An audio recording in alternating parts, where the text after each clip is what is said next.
We begin the new Masechta, Masechta Bava Metzia, the middle shiur, which actually the first Taisus explains where does Bava Metzia come after Bava Kama.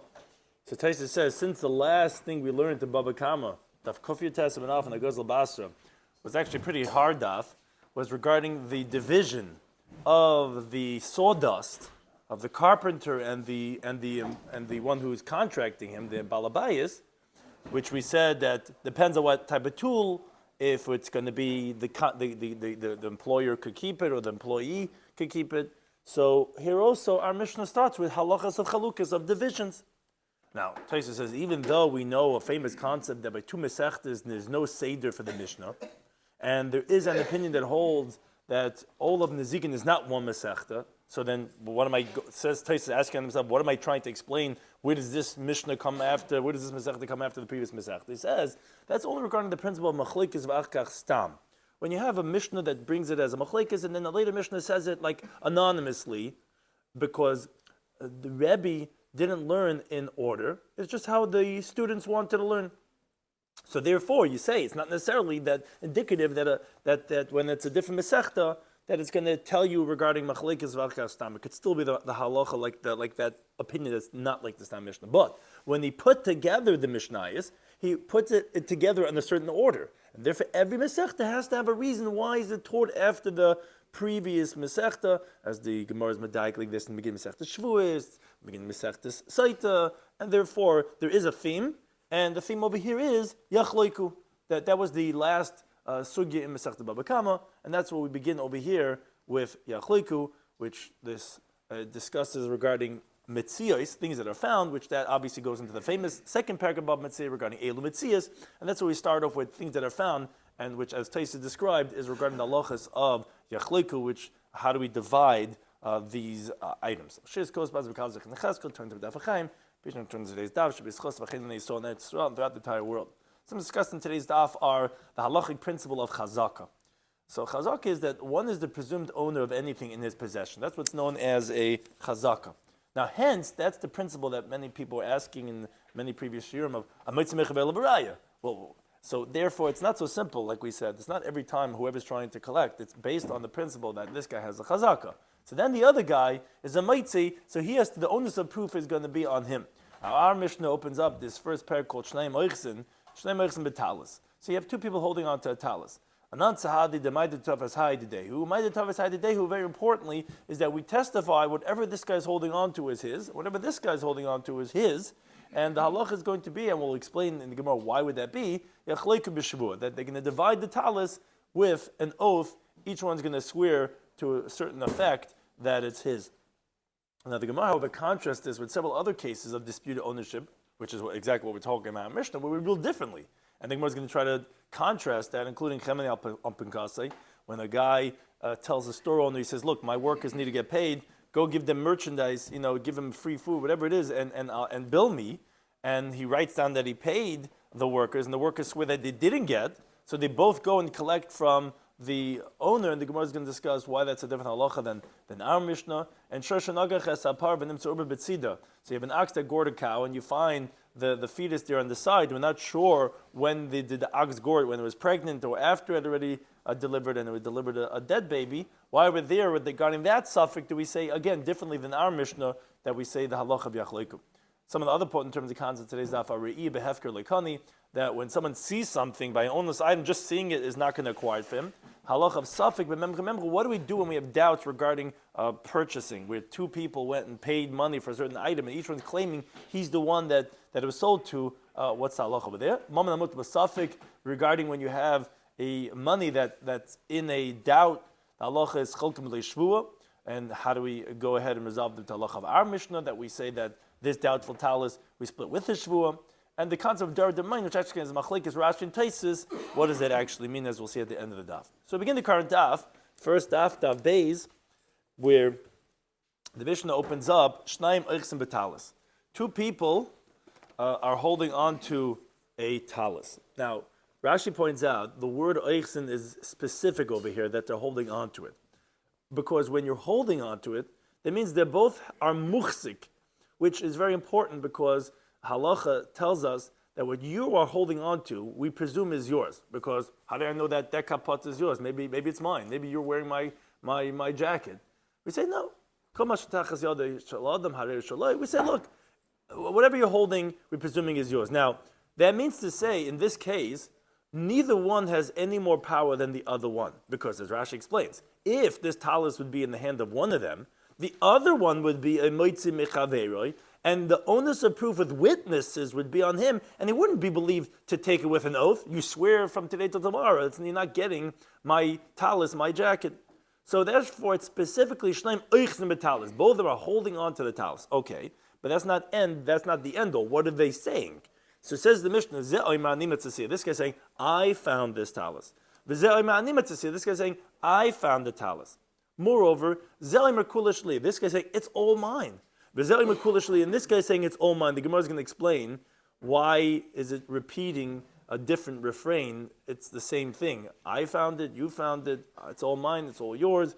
Why are we repeating another phrase?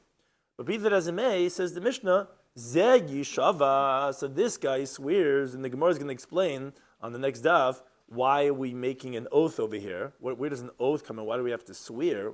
Why don't you just affirm your claim?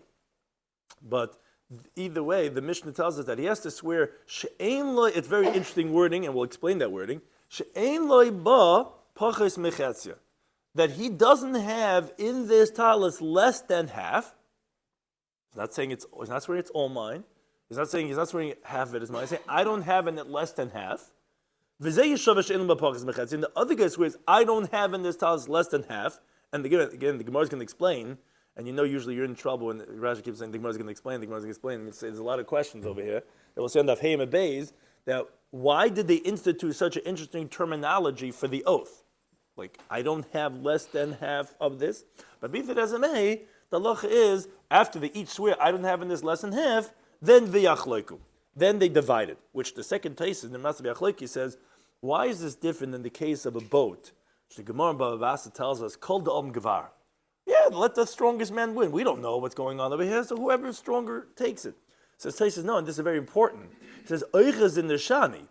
That's why, like Rashi had stressed, shneim oiches, and they're both holding on to it, that's considered as if each one has definitively half. We are a non-Sadi, we testify that what he's holding on to is his. So that we can't just say, let the strongest one win. We have to protect people's property, and what you're holding on to, we're assuming is yours. And therefore, we have to say, achleiku, we have to get involved, we have to protect your boat. We don't know who is it. Fight it out. What do you want from us? Whether the Rabbanim always have to get schlepped into everything? Yeah, fight it out. Call Dom Gaba. But here, it's Shneim Oichsen, therefore it's Yachleiku, and again, we'll say exactly why there's an oath relating to this. That's case number one. Now, case number two is what happens if Ze'oy Mekula Shali. So this guy says, now, they're both holding on to it, same picture, but there are different claims. Zer Mekula Shali, one guy saying, it's all mine. V'ze'oy Mechetzia Shali. And the other guy saying, half of it is mine. So he's agreeing that the other half belongs to his friend. So we're only litigating, we're only judging on that half that he's saying is his. The other guy's contesting, saying, no, it's mine, because it's all mine. So here the halach is different, obviously. Ha'omer kulishali. So the guy who says it's all mine, Yishava, he swears, she'en la b'pachas mishloisha chalakim, that he doesn't have less than 3 quarters. Whereas v'omer chetzishali, the guy who says half it is mine, Yishava she'en la b'pachas miraviyah. He swears in this talis he doesn't have less than a quarter, and the halacha is this guy takes 3 portions, 3 out of 4, 3 quarters. And this guy takes a quarter, like Rashi explains. This is really the same halacha as the first case. Whatever it is that they're litigating on, both of them swear that they don't have less than half of that, and each one takes half. Now, here the half that they're here, what are they really being done on? Is only half the talis.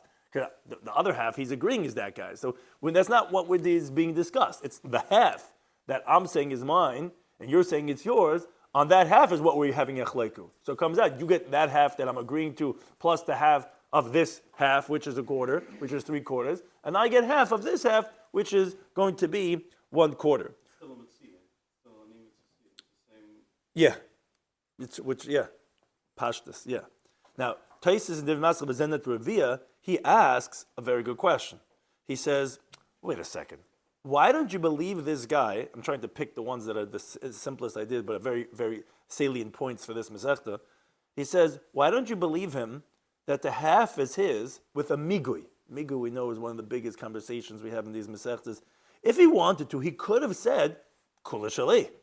As the Gemara says in that Levin Daf Ches, that this migui itself should exempt him from a shvuah, unless he's being deceptive. But the point is, he could say, well, look, believe me that this half is my half, and you get your half that I'm agreeing to, because if I wanted to, we're both holding on to the talis, like we have this picture, I could have said, Kula Shali, and then I would have gotten half. So, no, he's holding on to the edges, let's say, as we see.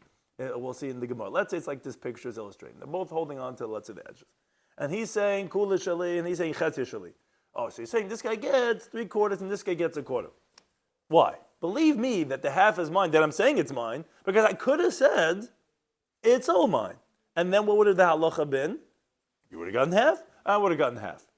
So believe me now that I could have said, that's what migui is, it's called like a koyach hatayna. I could have said something that would have won. So now believe me when I'm saying what I'm saying. But he's an honest guy. Why should you penalize him for being honest? Exactly. That's what the migui. Because since they could have said something and they didn't, so believe me when I'm saying what I'm saying.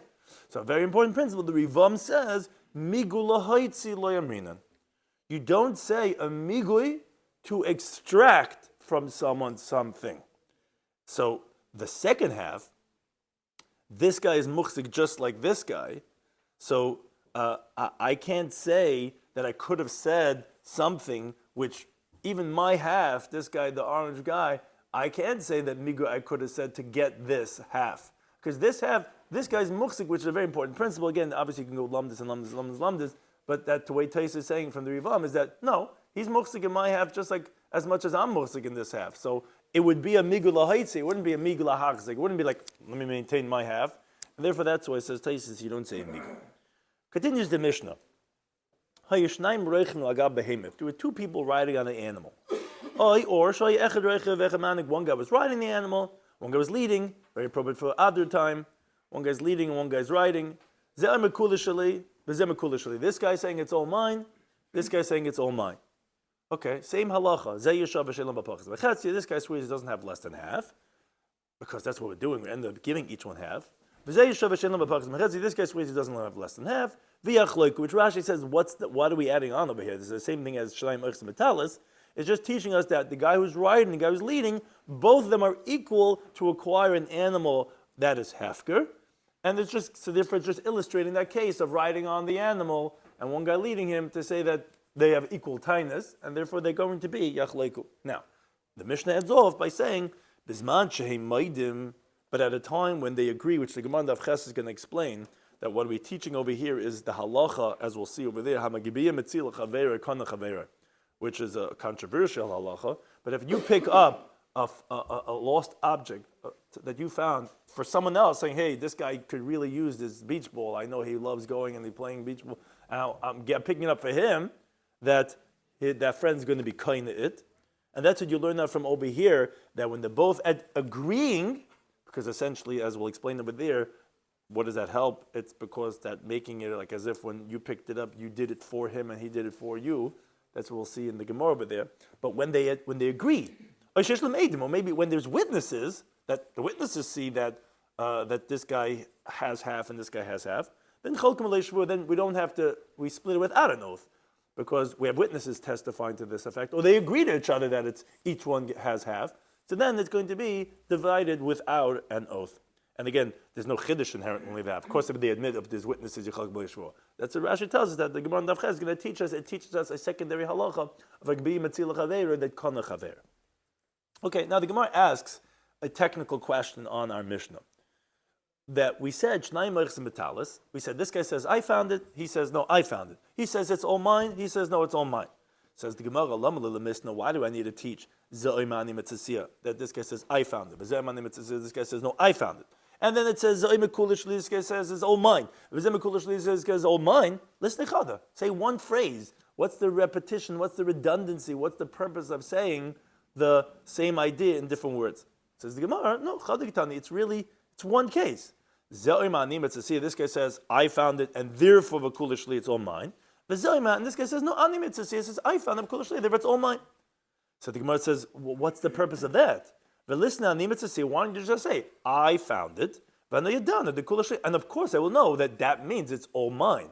What's the purpose of saying those extra words? Says Gemara, no, I'll tell you why. Itana ani mitzasiyah, if it only said the words that I found it, Havimina, I would have thought to say, my mitzasiyah, what does it mean I found it? Re'esiyah, I saw it. Before I or you, depends on the Gerson Rashi, and depends on what it's trying to say, but before I picked it up. Even if it didn't come to his hand, just by seeing it, he acquires it. From the fact that the Mishnah tells us, if it only said, ani mitzasiyah, and we would say, yachleiku, obviously, that just by seeing it, I found it, that you're saying you divide it, obviously that you would think that you'd be kaina with just re'iyah, which Taisus and the Maskal B'Re'iyah Ba'al Makane asked, what do you mean, we have a Mishnah later on of test that says clearly that someone sees a Mציעא and he says his friend, give it to me, that he's not acquiring with re'iyah, so to have a Mishnah on Daf Yud, we have rayas, how's that possible? The Gemara says that Taisus, you could reject it, since you tell the guy in those cases, give it to me, or you fall on it, you're revealing your intention that you don't want to acquire with just looking it until it actually comes to your hand. But if you had in mind to acquire with just with looking, you would think maybe you'd be kind.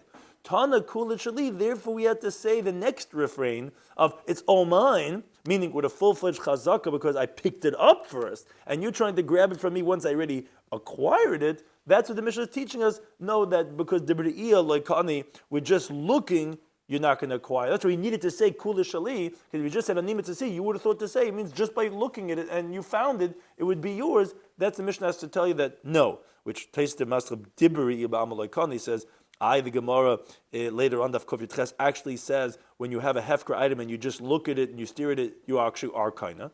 Says Taisa, no, that's when you do a small maisa. You make a small fence. Then with re'iyah, you actually would be acquiring it. But just looking itself will not be a kinyan. So then the Gemara says, really? That's why you needed to say kula shali? Because had you only said that ani mitzasiyah, you would have thought to say that you're going to be kind with re'iyah? But ami mitzasiyah, my mitzasiyah, could you really translate the words of the Mishnah when the guy says, I found it, you would have thought to say in halacha, that means I saw it, and just by seeing it, you thought that you would be kind? But v'amar Rabbanai. But Rabbanai says in Baba Kama and Berka Gezal Macha that we learned not so long ago in the Kufya Gimel Mabeis, that it says in the pasuk that so too you should do for his donkey and for his clothing and for everything that your brother lost, that is going to be lost from him, umatzasa, and you find it, says the Torah, you cannot turn a blind eye, you got to return it to him. So the Rabbanai says, what does it mean mitzasa that you find it? It means dasali yadei mashma. It means to say that it came to your hand already, oh now you have to return it. Which that's what Rabbanai was trying to teach, that even so, since the pasuk says l'chal avedas achicha, means for your brother, a fellow Jew, and not for a non-Jew. Meaning, don't say when the Torah is excluding a non-Jew, that's only when it didn't come to your hand, that a Jew is not obligated to go through the effort to go and return it, but when it comes to his hand already, then he has to return it, that his lost object is forbidden. That's Rabbanai comes to teach us, as we learn to Baba Kama, that know that even once it comes to your hand, you still, like when we spoke about Toyis Akim, we said Avedas Akim is also Muteres. But you see, in translation of the Pasuk, Mitzasa, that Rabbanai says Mitzasa, what means that you found it, that you don't have to give back to the non-Jew? Even if it's L'asar Liyadeh, we see that Mitzasa means that you came to you, not just by seeing it. So how could you tell me that if it would have just said Ani Mitzasi, you would have thought to say, oh, what does it mean I found it, means I saw it? You see that in the translation of the Torah, that Mitzasa means that it already came to your hand, not that you just saw it. It says, yes. Mitzasa the Asar Liyadeh mashma. You're right. When the Torah talks about that you find something, that's clear that it means it already came to your hand. But the Tana by Mishnah, Lishna de Almanakat, he's using the vernacular, the terminology that people use. Because we're saying, this guy says, I found it. Once a person sees something, Aman Ashkachas. What do people say? Oh, I found it. Now, even though it didn't come to his hand, so you would have thought to say, if all the Mishnah is telling us is the words Ani Mitzasiyah, that a guy just by seeing acquires something, therefore the Mishnah had to say that he says, no, it's all mine. Why actually adding those extra words to tell us that just by seeing something, you are not going to acquire something. Because had the Tana not repeated the words kula shali, I would have said, what does it mean when he says mitzasiyah? that the Tana is saying, it means the wording that people usually use, that not the wording of the Torah, and many people call a Metzia once they see it. Therefore you have to say, no, Kula Shli, to say that you're not acquiring it just by seeing it. So the Gemara says, wait a second. But listen to Kula Shli. So you're starting with the whole problem that he says, Ani Mitzasiyah. You would have thought Mitzasiyah means just by seeing it, therefore you have to say Kula Shli. So just say Kula Shli. And don't say the words Ani Mitzasiyah. You wouldn't have run into the mistake thinking that the Tana is telling you that you're coming with Re'iyah.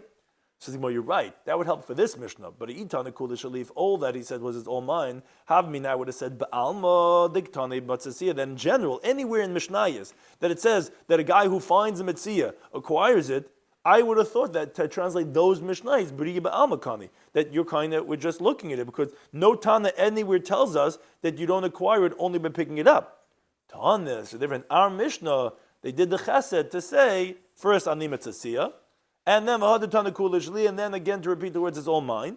The Mishnah, you say, Ashmin, from the extra Mishnah, this wording, extra wording in our Mishnah is teaching us, that you don't acquire just by seeing something.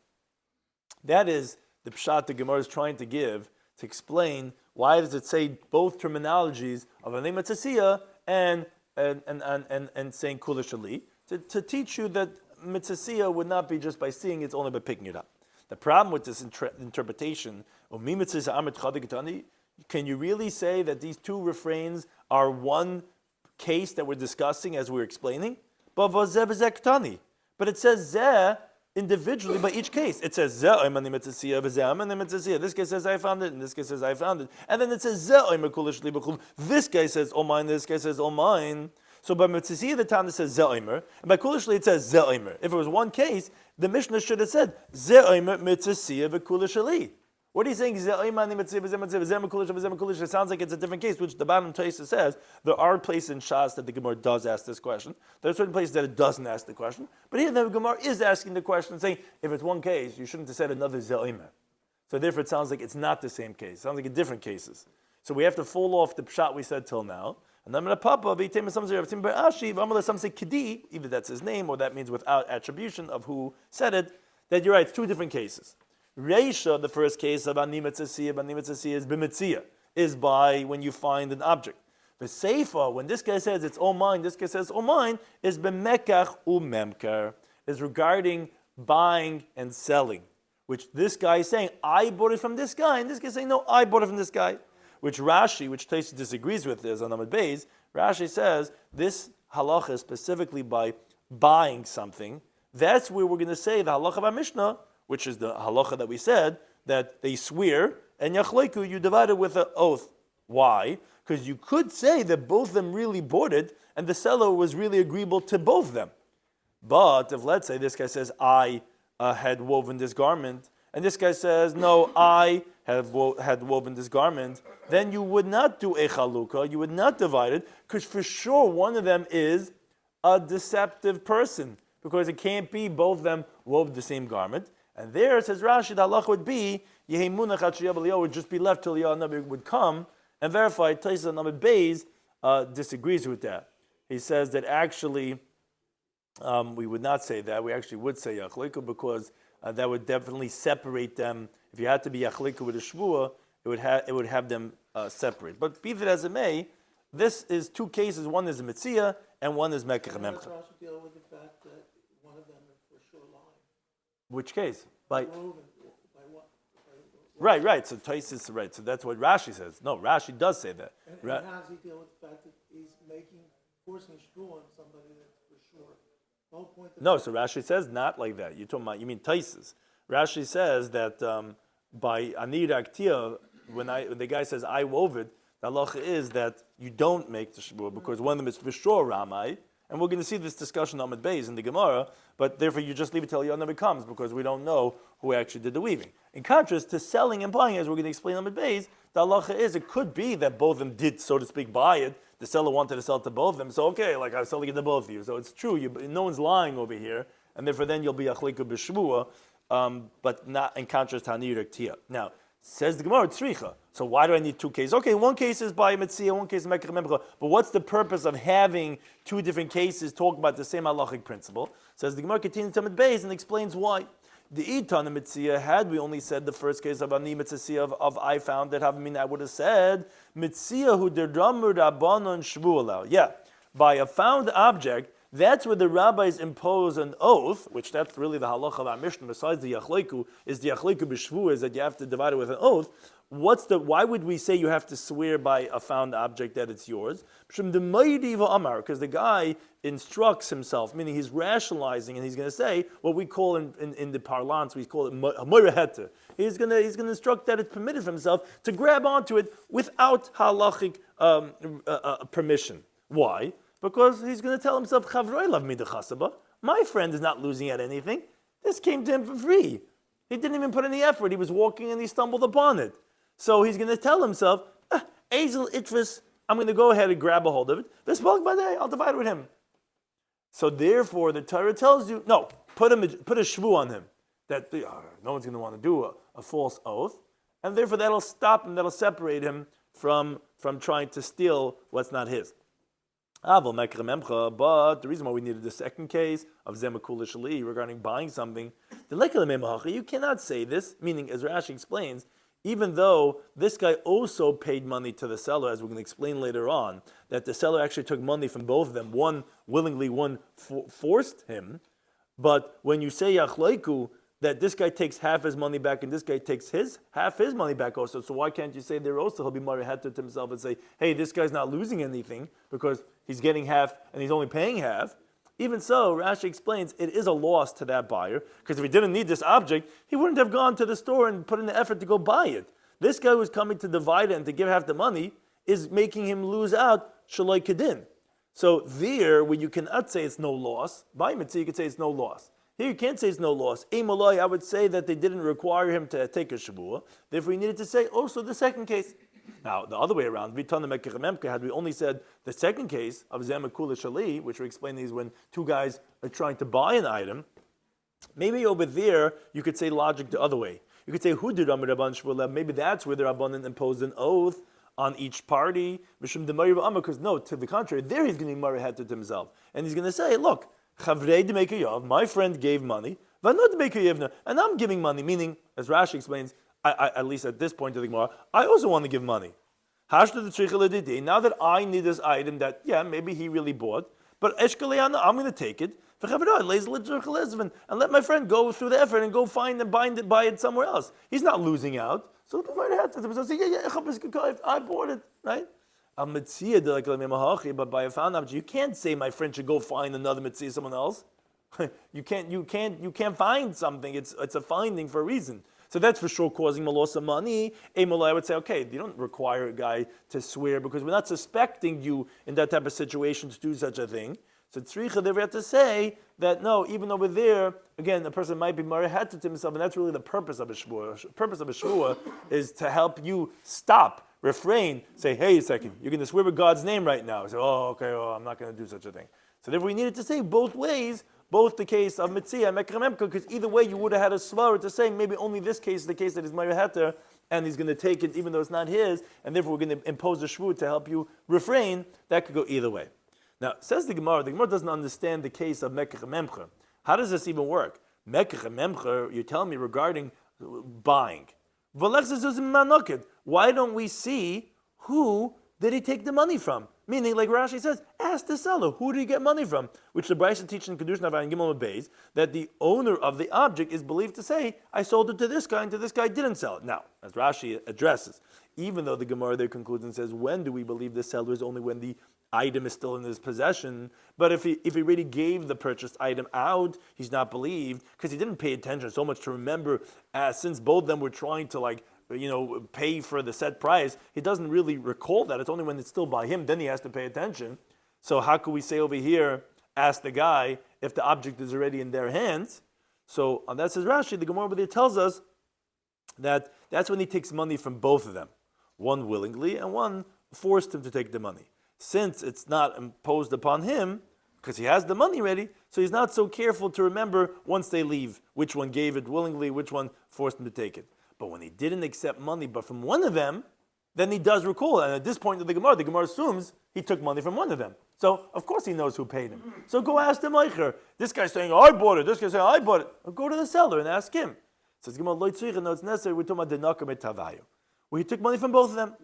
Mechad medaite, mechad bakarcha. One person consensually, one person forced him to take the money. But he doesn't know which one was which. He's there in the shuk. He said, Abba, he's selling some chalava over there, and he's saying this guy threw the money to this guy, he gave it to me. He says, I don't remember who it was. And therefore, that's not going to be a way of verification. And therefore, that's where you say, okay, each guy has to swear that he doesn't have less than half in this item, and they're not necessarily lying, because each one did give money, and therefore, you can impose such an oath. Now, here's where it gets a little bit more sticky, a little bit more complex. Says the Gemara, because we're going to introduce other cases that seem to have other halachic conclusions, and we're going to see, does that go and jive with our Mishnah or not? Says the Gemara, Leimas Nitin, let's say our Mishnah that says we have both of them swear, and one is swearing falsely because one is the guy who found it, one is the guy who didn't find it. Let's say our Mishnah is Deloike Bananas. Why? The Bananas, so Amar, he says in Mesechta Shavuos of Memheim and Aleph, regarding the case of the Chenveni al Punkasai. The Chenveni al Punkasai is regarding an employer instructed a storekeeper to give his workers some food or money for their wages and promise to pay him at a later date. Now, both of them come to court with the intention to swear one of them falsely. Because, like we said, the employer had told to the storekeeper, give to my workers, or my sons, whatever it is, wheat for a dinner, and I'll pay. Or the workers for a seller of money that I owe them, and I'll pay that seller. The storekeeper says, I gave them. His children or his worker says, we didn't take it. And both of them are making a claim from the Balabais in court. What's the halacha? The Tanna Kama says, okay, they both swear and collect from the Balabais. The storekeeper swears that he gave the food and he wants to get paid back. And the workers swear, we didn't take the food and therefore you still owe us the wages. And they both collect from the Balabais. That's the Tanna Kama. On that says Bananas, he says, wait a second. Ketzad, Elu ve'elu boin l'dei shvur shav. How could you bring both of them to a situation of a false oath? One of these guys is lying over here. Either he gave the food or he didn't give the food. You can't have them swear. And to the contrary, he holds both of them will collect without an oath. Because you owe them, you can't verify not. You told him to give, and therefore you obviously trusted him. The workers, we know that you owe. You're not going to make them swear. When one of them is going to be swearing falsely, you have to pay them both without an oath. Seemingly, says the Gemara, that's not like the halacha of our Mishnah. Because our Mishnah, we're letting both of them swear, even though, well, either you picked it up or you picked it up. So, obviously, our Mishnah is not like bananas. Says the Gemara, no, afilatema bananas. You could even say the halacha of our Mishnah is like bananas. Why? Hasam vaday ikashvushav. There, definitively, there's a false oath. The guy either gave them the food or didn't. In our Mishnah, you could say, not necessarily, it could be someone's lying, but not necessarily is there a false oath. Because you could say, you could say that both of them at the same moment lifted up the found object, and each one thinks, I picked it up first, and it's all mine. And when he's swearing on the half, he's swearing truthfully. Same thing regarding the Mekach Memker case. Maybe the seller agreed to sell it to both of them. Guys, the chalava, you guys can take half you take half the chalava, you take half the chalava. So it's not necessarily anyone swearing falsely, and therefore, even bananas would agree that the halach would be achleike b'shvua, unlike the way he holds over there regarding the case of the Chenveni al Punkasai. Okay, not necessarily is our Mishnah not like bananas. Next case we contrast. Says the Gemara, lemas nitin like sumches. Shall we say that our Mishnah is not like sumches? Why? The sumches, it was like sumches. Ha'amar, he says in Baba Kama, again referencing Baba Kama by Shoshan Nagachas Apacha, when the ox gores a cow, v'nimtza ubri b'tzida.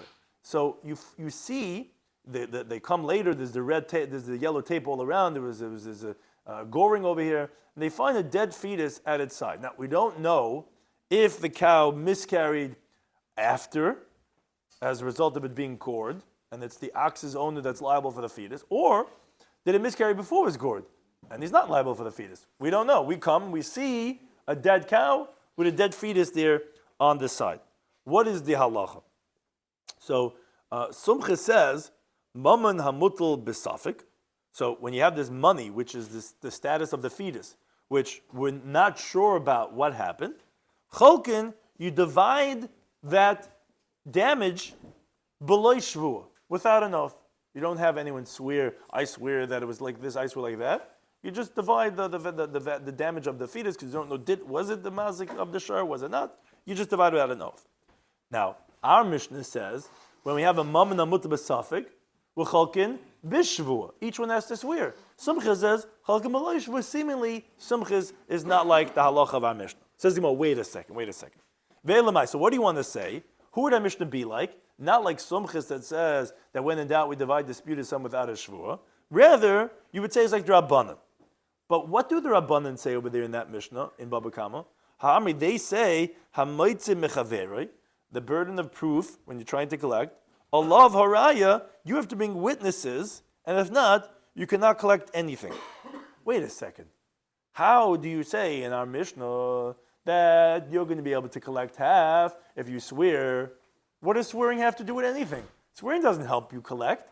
When you want to collect from someone else, you have to bring Eidim. So how do we let you collect with a shvuah? Which again, obviously, there's layers of complexity over here. That what exactly? How do we look at this? Who is he being mighty from? Like Taisus had said that we consider each one a muhzik. So you're really like Rivam said, it's a migul haitzi. Like you're trying to collect from someone else. Maybe let's leave it till Yah Nabi comes. I don't know, but I definitely know that a shvuah shouldn't help you collect it. So that's not like Rabban either. So you tell me it's not Sumchis, it's not like Rabban either. There's no Eidim, you talk and let it sit. Why not? There are certain cases like Rashi said on the we don't know. We can't give it to anyone. And ultimately, they don't make the shvuah. Ultimately, what did you say? That what? If in fact that there's no Eidim, why would we make them take a shvuah? If there's no aid, no, we're asking. We're saying why is the halacha that our Mishnah says that you divide it with a shvuah. When you're trying to collect something, the Rabbanan say you have to bring Eidim. So you would have to bring witnesses. If there's no witnesses, then no talis. You don't get anything. You don't collect. No shvuah. That's the question. Our Mishnah is saying with a shvuah. Chacham say shvuah is not effective. It doesn't help you. You need Eidim. So that therefore our Mishnah wouldn't be like the Chacham either. It's not like Sumchis. It's not like the Chachamim. Who is that Mishnah like then? So Gemara says no, it's not true. It's not a difficulty. Hi, Mai, what are you saying? If you say the Tana of a Mishnah is Rabbanon, Hasim Deloy Tavsi Tarvayu, there, in the case of the dead fetus, so no one's holding on to it. We see a dead fetus there on the ground near the dead cow. So what do the Rabbanon say? If you want to collect, meaning you want to collect from the mazik, who is Nogach, your para, Olavara, you have to bring proof that his shar was Nogach, not only your para, but also the ubra. But Hacha de Tavayu Tavsi, here, where both of them are holding on to the talis. So, again, it's very important, again, there's a lot of lumdis, but the way Rashi says it, when they're both holding on to the talis, there's no moitze mechaveroi. I'm not taking away from you. This is just as much as mine as it is yours. Oh, the Rabbanan would agree, pagila b'shvuah. So yes, you could divide it with an oath, like Rashi explains, that that's where it gets a little complex, that what your friend is holding on to, that's what's called mechusr gevaina.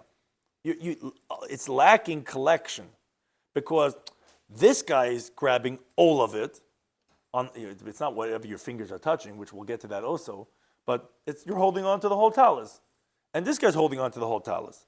So the Rabbana did not hold over there that you could just extract money from its chazaka with nothing, as the Gemara says over there, according to the Rabbanan, that you need to have a raya usually. But that's when no one is muhsik, that no one's holding on to it. But here, when you're holding on to it, you would still have to. So it's like a middle type of a category.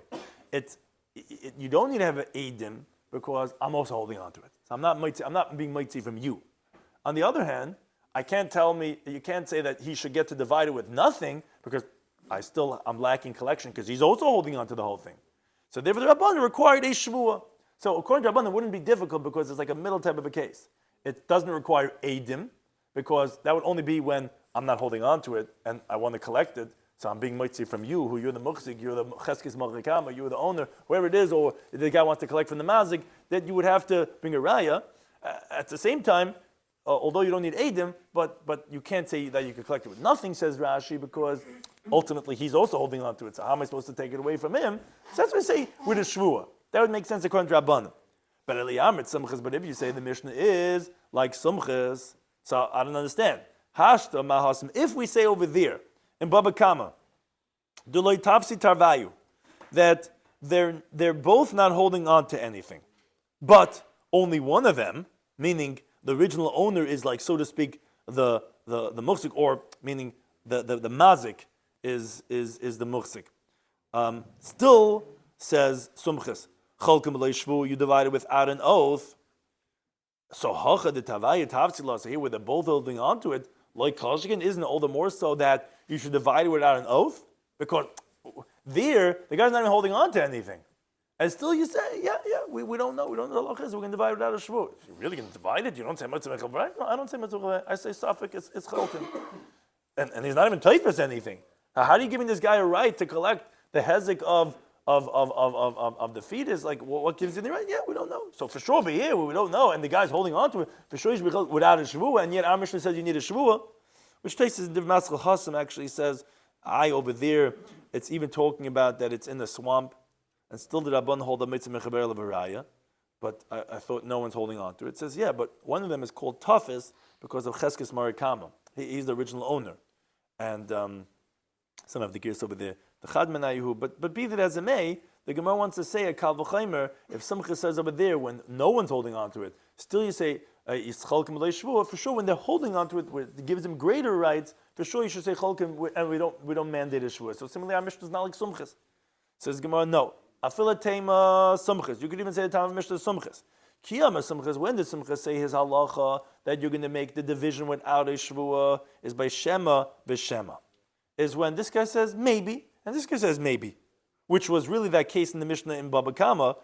When you find a dead fetus on the side, no one knows if it was gored before it gave birth, or it was gored only after it gave birth, and that the fetus did not die because of the goring only on its own. Now, since each one doesn't really know, it's a Shema claim, so you can't impose an oath on any one of them to swear. I don't know. How am I supposed to swear? So that's where Sumchas will say, Cholkin b'loi shvua. A bari. But when each one's making a definite claim, this guy's saying, no, I found it. This guy's saying, no, I found it. Then lo yama, he wouldn't say that you would be chalk without a shvua, and rather he would agree to the halacha of Mishnah that you would be chalkin b'shvua. That's answer number one. But however, says the Gemara, l'Rabba Rav Huna in Parak Asher later on Daf Kufim at Aleph, the Amad that he says, Amad Sumcha said is halacha of chalkin b'loi shvua. Afilabari, even when this guy's saying a definite claim, this is saying a definite claim. So Michael and what are you going to say? We're back to the question. Seemingly that our Mishnah is not like Sumchas, because even by Bari, which is the case of our Mishnah, Sumchas says Chalkim Leishvu, and our Mishnah says Chalkim Bishvu. Says, no, Afil Sumchas, you could even say the time of Mishnah is Sumchas. Kiyama Sumchas, when did Sumchas say his halacha? Is Heicha Deka Dara Demamayna. Sumchas said his halacha, Machlekes Rashi and Tais exactly what does Dara Demamayna mean? That's only when there's a loss of money. Where if this guy's going to pay unlawfully, it's going to be a loss of money. And if you're going to let him off the case unlawfully, comes out this guy's going to be missing the fetus of his para. So that's where there's a loss of money, in that case, the guy's going to lose his fetus. So that's where we say that, okay, then we're going to say cholkin without a shvua. Taisis and Div Masal Hecha Digad explains differently, and it's very important because this concept of comes up in other places. But he says, Dar D'Mayin means without their claims. There would still be a suffix for the court. That each one has a claim on the other one without their claims. For example, by the case of Shoshanagar Chasapara, where a guy swaps a cow with a donkey, that the suffix, it's on its own. We don't know. It's a situation that's not known without anyone saying anything. That's what Allah is, you'll be cholken b'loi shvua. So again, Rashi takes different interpretations. Let's just shift back to Rashi, because that's what we usually do just to keep it simpler. So Rashi says, that's when there's dar d'mamayna, when there's a loss of money. But when there is no loss of money, which, as we already explained on the top of the Amid, that really, in a sense, there's no loss in the cases of our Mishnah. By the Mציעא, no loss. The guy found something. He didn't invest in anything. In the case of Meker Memcha, also we said he's not losing because he's getting half his money back and they're both paying, so there's no loss. So then Sumchas doesn't say Yachlaiku b'loi shvua. Then he would agree Yachlaiku b'shvua. Says the Gemara, really? Isn't it a kavachema? How could you say that? Logic would dictate the opposite. Umahasm of the case of a cow. Dikadar demayin lamar. Vikadar moy lamar. There's any one of them that's going to lose half. Inappropriately, you're causing him a loss of money. When you say yachleiku on that dead fetus, well, one of them is obviously losing. I mean, no, they're both losing half. Because either way, you're either supposed to get all or none. And when you're doing half, each one is having a loss of money. And also, as the Gemara continues to have Gimel and Aleph, and you could say, meaning, as Rashi points out, moreover, by default, kula lamar, kula lamar, you could say it all belongs to this guy, all belongs to the other one, meaning it is. Definitively, it's either one or the other. And even so, Amar Sumcha says in that case in Baba Kama, since we don't know, there's a doubt on the money, we're going to divide it out an oath. So here, first of all, where there's no loss of money, and moreover, you could say that it's both of those, like we said, you could be both of them picked up at the same time. Like Koshkin is all the more so that you would divide without an oath. It's a less severe case. The mind of anything should impose upon us an oath. And the fact that it can't be both of theirs for sure should impose an oath. And we say without a shvua, so here to the contrary, here for sure we should say without an oath. You made a good chiluk, but logic would say that's a reason to say all the more so without a shvua. Says the Gemara, you could even say the time of Mishnah Sumchas. You're right, according to Sumchas, logic would definitely dictate that in our case for sure should be chalkim b'loi shvu, like he says in Baba Kama. You're right. Biblically, there's no reason to make an oath. And it's kal v'chaim that for sure should not be an oath. This oath is rabbinic to the Rabbi Yochanan, and it's a rabbinic rationale. Because Rabbi Yochanan, he says, this oath is a rabbinic institution. Why? Very simple. We don't want everyone to go ahead and grab this guy's jacket. It's mine. And this guy says, no, it's mine. And they come into court, and this guy's holding it, and this guy's holding it, and say, you know what? Because that's what Simchas holds. If that happened, every guy would find this guy's jacket that he likes hanging on the hook, and he'd say, it's mine. And he wouldn't have to swear falsely. Remember, an oath is really what prevents a guy from being married himself and says, anyway, these guys have 17 jackets, and who cares? And I once saw a jacket like this, I once lost a jacket like this. Who knows? You make an oath, it stops a guy.